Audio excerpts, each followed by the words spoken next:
अफगानिस्तान को final match समेत UAE triangular series में 2 बार हराने के बाद क्या पाकिस्तान एशिया कप की सेकंड फेवरेट टीम बन चुकी है? और इसके हवाले से हकीकत क्या है, हम कितनी खाम ख्याली में हैं और कितना हकीकत है, इसका हम जायज़ा लेते हैं।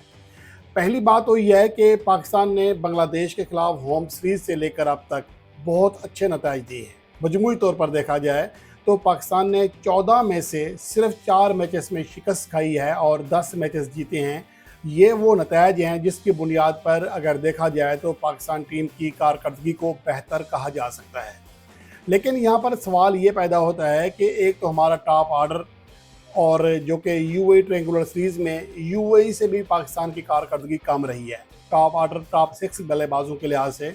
और सेकंड ये कि हमने जिन टीमों के खिलाफ कामयाबी हासिल की है वो टीमें कोई बहुत ज़्यादा स्ट्रॉन्ग नहीं थी। यही वो नुक्ता है जो कि मुझे लगता है कि किसी हद तक पाकिस्तान के फैंस के लिए तशवीश का बायस बन सकता है, वरना ओवरऑल आखिरी 14 में से 10 मैचेस में कामयाबी पाकिस्तान के लिए काफ़ी हौसला अफजा है। पाकिस्तान के लिए इससे भी ज़्यादा हौसला अफजा बात यह है कि पाकिस्तान ने ट्रायंगुलर सीरीज़ में अफ़गानिस्तान को 3 में से 2 मैचेस में हराया है। एक तरह से देखा जाए अगर बाहमी सीरीज़ भी होती तो ये सीरीज़ पाकिस्तान के नाम होती, क्योंकि पाकिस्तान ने 2 बार अफ़गानिस्तान को शिकस्त दी है और अफ़गानिस्तान की टीम हालिया पाकिस्तान ने जितनी कामयाबियाँ हासिल की हैं उनमें सबसे मजबूत हरीफ थी। ख़ास तौर पर शारजा की कंडीशंस में जहाँ पर स्पिनर्स को बहुत ज़्यादा मदद मिलती है, उनके खिलाफ इन कंडीशंस में कामयाबी हासिल करना यकीनन पाकिस्तान के लिए काफ़ी हौसला अफजा है, जिसकी वजह से पाकिस्तान के फैंस किसी हद तक ये समझ रहे हैं कि अब पाकिस्तान टीम एशिया की सेकंड फेवरेट टीम बन चुकी है इंडिया के बाद। अब पहले कारकर्दगी की बात कर लेते हैं। अगर ओवरऑल देखा जाए 2024 से अब तक देखा जाए तो एशिया कप में जो 8 टीमें हिस्सा ले रही हैं उनमें सिर्फ 2 ही टीमें हैं जिन्हें शिकस्तें ज़्यादा हुई हैं, फतवाहत कम मिली हैं। एक पाकिस्तान, दूसरी ओमान। पाकिस्तान ने 46 में से 20 मैचेस जीते हैं, 24 में शिकस्त हुई है।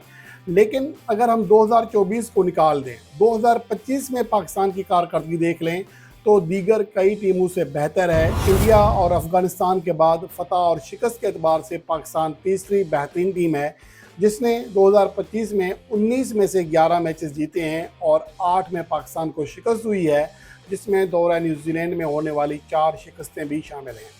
अब ये कारकर्दगी किसी हद तक पाकिस्तान की बेहतर है, ख़ास तौर पर अगर दौरा न्यूजीलैंड को निकाल दें तो जैसा कि मैंने पहले बताया कि 14 में से पाकिस्तान टीम आखिरी 10 मैचेस जीत चुकी है।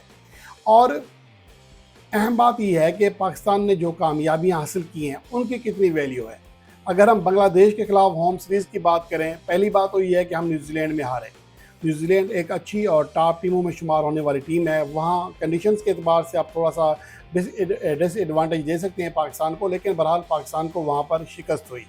उसके बाद पाकिस्तान ने बांग्लादेश के खिलाफ होम सीरीज़ वाज़े मार्जिन से जीती, लेकिन इस सीरीज़ में जो बांग्लादेश की टीम है उसके पास मैन बॉलर्स नहीं थे और जो पिचेस थी वो बिल्कुल एक तरह से यूँ कहें कि बैट्समैनों के लिए जन्नत थी।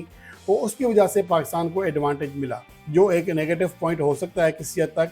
लेकिन ओवरऑल पाकिस्तान की इस कामयाबी ने पाकिस्तान की टीम के एतमाद को बूस्ट दिया। लेकिन इसी बांग्लादेश की टीम के ख़िलाफ़ पाकिस्तान ने वहाँ जाकर बांग्लादेश में जाकर सीरीज़ हारी भी है।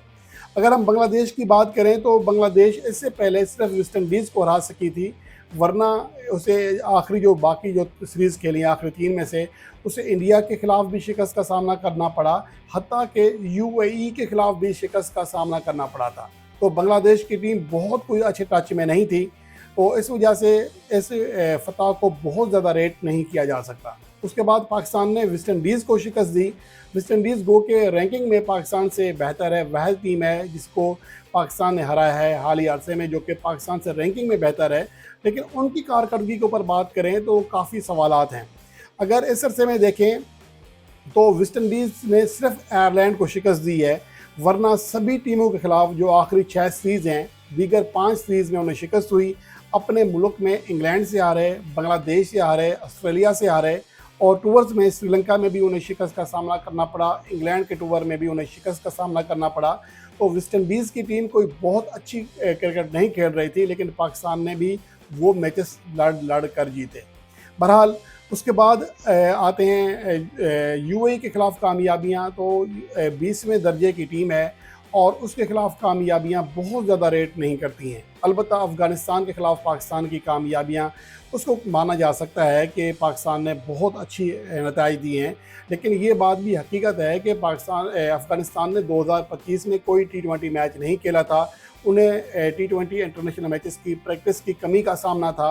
और उससे बढ़कर ये कि 2024 में जो उन्होंने क्रिकेट खेली है, उसमें आखिरी सीरीज़ ज़िम्बाब्वे में खेली थी जिसमें उन्हें फ़तह मिली। उससे पहले टी20 वर्ल्ड कप 2024 का सेमीफ़ाइनल खेला, लेकिन उससे पहले जो 3 सीरीज़ थी उसमें उन्हें आयरलैंड के ख़िलाफ़ फ़तह ज़रूर मिली, लेकिन वो इंडिया में भी हारे थे और श्रीलंका में भी हारे थे। लेकिन अहम चीज़ ये है, जो पाकिस्तान के लिए पॉजिटिव चीज़ है, वो ये है कि अफ़गानिस्तान के स्पिनर्स को पाकिस्तान ने बेहतरीन अंदाज में खेला। और इसी सीरीज़ में अगर अफ़गानिस्तान को फेवरेट करार दिया जा रहा था तो सिर्फ़ और सिर्फ उनकी स्पिन बॉलिंग की वजह से।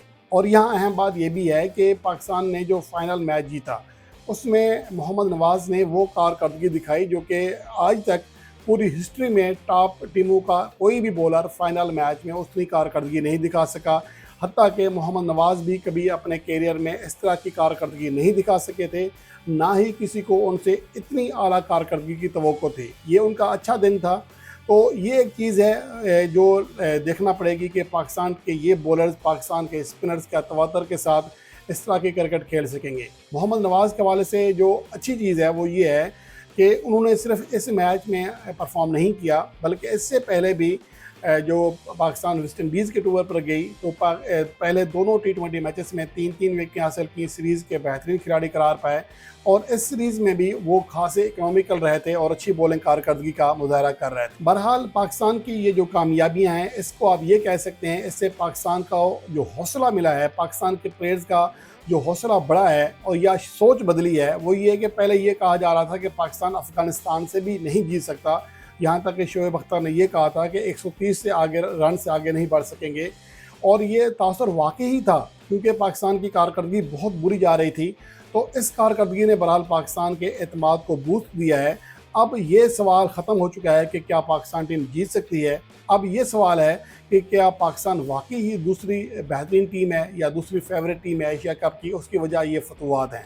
पाकिस्तान को बहरहाल अब अपनी सलाहियत पर एतमाद करना पड़ेगा। पाकिस्तान के प्लेयर्स को ये जो एतमाद मिला है इस फतह से, इसका पूरा इस्तेमाल करना पड़ेगा और आगे पूरे एतमाद अंदाज से भारत का भी मुकाबला करना है, श्रीलंका का भी मुकाबला करना है। सुपर 4 में अगर पाकिस्तान टीम जाती है तो आने वाले दीगर टीमों का भी मुकाबला करना है। तो बहरहाल उम्मीद तो यही है कि पाकिस्तान टीम एशिया कप में अच्छी परफॉर्मेंस देगी। और जो दूसरी पाकिस्तान को परेशानी लाक है वो ये है कि पाकिस्तान का टॉप ऑर्डर उस तरह बैटिंग में परफॉर्मेंस नहीं दे रहा। अगर टॉप 6 बल्लेबाजों की बात करें तो ट्राई नेशन सीरीज़ में पाकिस्तान के बल्लेबाजों का जो स्ट्राइक रेट 132 था वो यूएई से भी कम था। और पाकिस्तान के टॉप 6 बल्लेबाजों की जो एवरेज थी वो अफ़गानिस्तान से भी कम थी मजमूई तौर पर और यूएई से भी कम थी। पाकिस्तान के टॉप 6 बल्लेबाजों ने अगर 4 फिफ्टियाँ की तो इतनी ही फिफ्टियाँ यूएई के टॉप 6 बल्लेबाजों ने भी की, इतनी ही फिफ्टियाँ अफ़गानिस्तान के टॉप बल्लेबाजों ने भी की। तो पाकिस्तान की टॉप 6 पोजीशन पर कोई एक्स्ट्रा ऑर्डिनरी बैटिंग नहीं है। अलबत्ता ये कह सकते हैं कि पाकिस्तान के स्पिनर्स ने कमाल किया, ख़ासतौर पर फाइनल मैच में जिस तरह 9 विकेटें हासिल की वो कमाल थी। और उसकी वजह से पाकिस्तान को एक आसान फतह मिली, वन वे ट्रैफिक की तरह फतह मिली। और उम्मीद यही करते हैं कि दुबई की पिचेस पर भी पाकिस्तान के स्पिनर्स वैसी ही कारकर्दगी दिखाएंगे जैसा कि यूएई ट्रायंगुलर सीरीज़ के फाइनल मैच में दिखाई थी। ये तमाम सूरत हाल आपके सामने है। इसके बाद आप खुद तजिया कर सकते हैं कि क्या हम पाकिस्तान टीम से इस कदर उम्मीद कर सकते हैं कि वो एशिया कप जीते, भारत को हराए। इसका अंदाज़ा आप खुद भी लगा सकते हैं और आप अपनी कमेंट सेक्शन में अपनी राय का इजहार भी कर सकते हैं।